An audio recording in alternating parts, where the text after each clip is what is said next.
কি করতে হবে? তাওবা করতে হবে। তাওবা কি জিনিসটা কি? তাওবা হচ্ছে আল্লাহ তাআলার কাছে খালেস নিয়তে অনুশোচনা নিয়ে যে আমি অন্যায় করেছি, আমার মধ্যে অন্যায় আছে, আমার মধ্যে পাপাচার আছে, আমি অন্যায় করতে পারি। মানুষ অন্যায় করবে, মানুষ ভুল কাজ করবে, আল্লাহ তাআলা মাফ করে দিবেন।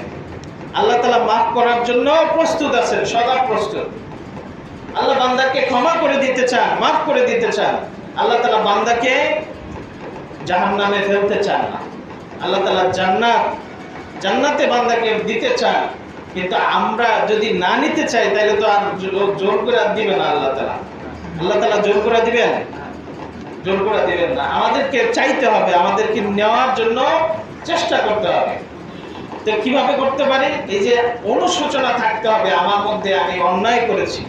এক ব্যক্তি, একজন রাজনৈতিক ব্যক্তিত্ব, তিনি বলেছেন, তিনি একটা ওয়াজের মঞ্চে বলতেছেন যে আমি কখনো মাপ চাই না, কারণ আমি অন্যায় করি না, আমি মাপ চাবো কে? তিনি বলতেছেন যে আমি অন্যায় কাজ করি না, আমি মাপ চাবো কে আল্লাহর কাছে? আমি অন্যায় করলে তাইলে গিয়া আমি কি করতাম? আল্লাহর কাছে মাপ চাইতাম। কত বড় বেয়াদব, কত বড় মূর্খ হলে পরে এমন ধরনের কথা বলতে পারে? আল্লাহ তাআলা বান্দাকে ভুল কাজ করান, আল্লাহ তাআলা বান্দা ভুল কাজ করবে, আল্লাহ তাআলার কাছে মাফ চাবে, আল্লাহ তাআলা মাফ করে দিবেন। আল্লাহ তাআলা মাফ করতে চান বান্দাকে। তাহলে আমি যদি বলি যে না আমার কোনো অন্যায় নাই, আমি পাপ কাজ করি না, তাহলে এটা মিথ্যা কথা হবে। আমার দ্বারা ভুল হতেই পারে, আমি অন্যায় কাজ করতেই পারি, কিন্তু আল্লাহ তাআলা আমাকে মাফ করবেন। আমি অন্যায় করার পরে আমি তওবা করব। অনেক সময় দেখা যায় আমি অন্যায় কাজ করছি, আমি জানি, আমি বুঝি এটা অন্যায় কাজ, কিন্তু আমার মধ্যে কোনো অনুশোচনা আসে না। আমি চিন্তা করি আমি এটা মাফ চাবো, আল্লাহর কাছে ক্ষমা চাবো, কিন্তু কোন সময়? যখন দাড়িগুলা সাদা হবে, যখন আমি কি করতে পারবো, যখন আমার নাতি নাতকর হবে। অনেকে আছে নাতি হইলে পরে দাড়ি রাখবে। কি করবে? নাতি হইলে পরে কি করবে? দাড়ি রাখবে। এরকম অনেক আছে না মানুষ? এরকম অনেক সমাজের মধ্যে আমি অনেক মানুষকে দেখেছি। তাদের ভাষ্য হচ্ছে কি, নাতি নাতনি হচ্ছে যদি হয় তাহলে গিয়ে কি করবে? দাড়ি রাখবে। এর আগে দাড়ি রাখার বয়স হয়নি। বিষয়টা হচ্ছে কি, নাতি নাতনি না হলে তার দাড়ি রাখার বয়স হয় নাই, এমন অবস্থা। বিষয়টা কিন্তু এমন না। যদি এমন হয়, আমি নাতি নাতনি হওয়ার আগে আমার যদি মৃত্যুটা হয়ে যায়, তাহলে কি অবস্থা হবে বলেন তো? আমি বলতে পারবো যে আমার নাতি নাতনি হইলে পরে আমি মৃত্যুবরণ করব? বলতে পারবে কেউ?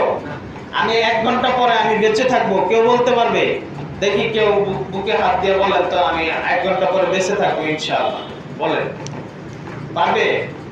একজন গানের মঞ্চের মধ্যে একজন ব্যক্তি, একজন গায়ক গানের মঞ্চে গান গাইতেছে, 1 মিনিটের নাইরে ভরসা গান গাইতেছে। সেই গান গাইতে গাইতে সে স্টেজের মধ্যে পড়ে গেছে, মৃত্যুবরণ করছে। তাহলে সেও জানতো না সে গান গাইতেছে, সে গান গাইতে গাইতে সে কি হয়েছে? মৃত্যুবরণ করেছে। সে জানতো না। সে জানলে এই গান গাইতো, সে জানলে এই গানের মঞ্চে যাইতো। এই যে কয়েকদিন আগে একজন মারা গেছে ছায়ানটের, তাকে বিদায় দিছে মানুষ রবীন্দ্রসঙ্গীত গান গায়া। একজন মানুষ মৃত্যুবরণ করলে তাকে কি করে? তাকে তার সামনে দোয়া দুরূদ পড়ে, ইস্তেগফার পড়ে।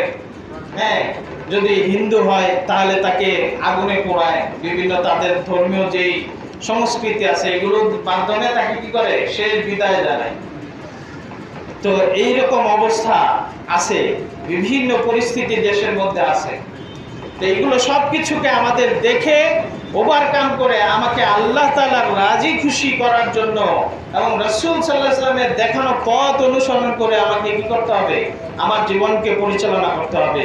তো আমাকে যেটা করতে হবে, যে রমজান মাস আমি কিভাবে কাটাইছি, আমার অনেক ভুল ত্রুটি হয়ে গেছে, আমি যেভাবে করার দরকার ছিল ওইভাবে আমি করতে পারি নাই, এজন্য আমি ইস্তেগফার করি। আমার মধ্যে অনুশোচনা আসতে হবে, আমার মধ্যে আমি ভুল কাজ করেছি, আল্লাহ তোমার কাছে মাপ চাই, আর যদি আমাকে তুমি সুযোগ দাও, আগামী বছর আমি চেষ্টা করব আমার এই ভুল ভ্রান্তিগুলো থেকে বিরত থেকে আবার সুন্দরভাবে রমজান যাতে আমরা পালন করতে পারি। আল্লাহ তোমার কাছে মাপ চাই। আল্লাহ, অনেক ভুল ত্রুটি হয়ে গেছে, তুমি মাফ করো। আমার দ্বারা ভুল হয়, আমি দুর্বল। মানুষ কি দুর্বল না? মানুষ অত্যন্ত দুর্বল। আল্লাহ, তুমি তো মানুষকে দুর্বল হিসেবেই পাঠাইছো। আল্লাহ, তুমি আমাদেরকে মাফ করে দাও। আল্লাহ, তুমি তো সমস্ত কিছুর মালিক। আল্লাহ, তুমি তো কুল্লি শাইইন কাদির, তুমি সমস্ত কিছুর ক্ষমতার অধিকারী। আল্লাহ, তুমি যদি আমাকে মাফ না করো, আমাকে মাফ করার আর কেউ নাই। এইভাবে আল্লাহ তাআলার কাছে অনুশোচনা করে, আল্লাহ তাআলার কাছে ক্ষমা চেয়ে, অন্তর থেকে, হৃদয় থেকে, যে আল্লাহ আমি মাফ চাই, আল্লাহ আমি মাফ চাই, আমি আর এই ভুল করব না। আমার যদি এরকম ভাবে আমি অনুশোচনা করে আল্লাহ তাআলার কাছে মাফ চাই, আল্লাহ তাআলা মাফ করে দিবেন। আমি যে কোনো অন্যায় করি, আমি দিনের বেলা অন্যায় করছি, সকালবেলা অন্যায় করছি, আমি সন্ধ্যার আগে আল্লাহ তাআলার কাছে মাফ চাবো। আবার রাতের বেলা অন্যায় করছি, আমি ফজরের আগ পর্যন্ত আমি ক্ষমা চেয়ে নিব। আল্লাহ তাআলা যাতে আমাকে মাফ করে দেয়। আমি ভুল কাজ করব, ভুল কাজ করার পরে আল্লাহ তাআলার কাছে মাফ চাবো, আল্লাহ তাআলা ক্ষমা করে দিবেন। কিন্তু যদি আমি এমন হয় যে আমি চিন্তা করতেছি এরকম ভাবে যে আমি ক্ষমা চাবো, কিন্তু সময় হোক, শেষ সময়ে, শেষ মোমেন্টে, যখন আমার নামাজ আমি পড়ব, নামাজ পড়া এক ওয়াক্ত ছাড়বো না, নামাজ পড়া এক ওয়াক্ত ছাড়বো না, আমি একটা রোজাও ছাড়বো না, কাজের দোহাই দিয়া, বিভিন্ন এমনি অসুখের বাহানা দিয়া, বিভিন্ন কিছু, কোনো অসুস্থতা নাই, শরীরটা কেমন জানি লাগে, এদিকে রোজা রাখতে পারে, অসুস্থতার দোহাই দিয়া। সত্যিকার অর্থ অসুস্থ নয়, সত্যিকারে অসুস্থ নয়। অসুস্থ থাকলে তার জন্য ওজোর আছে, শরীরের ওজোর আছে, সে রোজা নাও রাখতে পারে, কিন্তু তার অসুস্থতা নাই, কিন্তু কেমন কেমন জানি লাগে, এই জন্য রোজা রাখে না, কেমন কেমন লাগে। তো এরকম ভাবে ভিত্তিহীন কোন ওজর ছাড়া এরকম ভাবে রোজা না রাখা, এটা অন্যায় কাজ। এরকম ভাবে আমাদের এগুলো থেকে ফিরে আসা দরকার। তো এরকম ভাবে আমি আল্লাহ তাআলার কাছে মাফ চাবো, ক্ষমা চাবো, যে আল্লাহ আমি এরকম ভাবে অন্যায় কাজের মধ্যে লিপ্ত হব না, আর রোজা ছাড়বো না, আর নামাজ ছাড়বো না। এরকম ভাবে আল্লাহ তাআলার কাছে তওবা করে আমি আমার এইভাবে আল্লাহ তাআলার কাছে ক্ষমা প্রার্থনা করব। আর যদি আমি এরকম করি যে আমি শেষ মুহূর্তে ক্ষমা প্রার্থনা করব, তওবা করব, তাহলে ওই ফেরাউনের মতো আমার তওবা আল্লাহ তাআলার কাছে গ্রহণযোগ্য হবে না।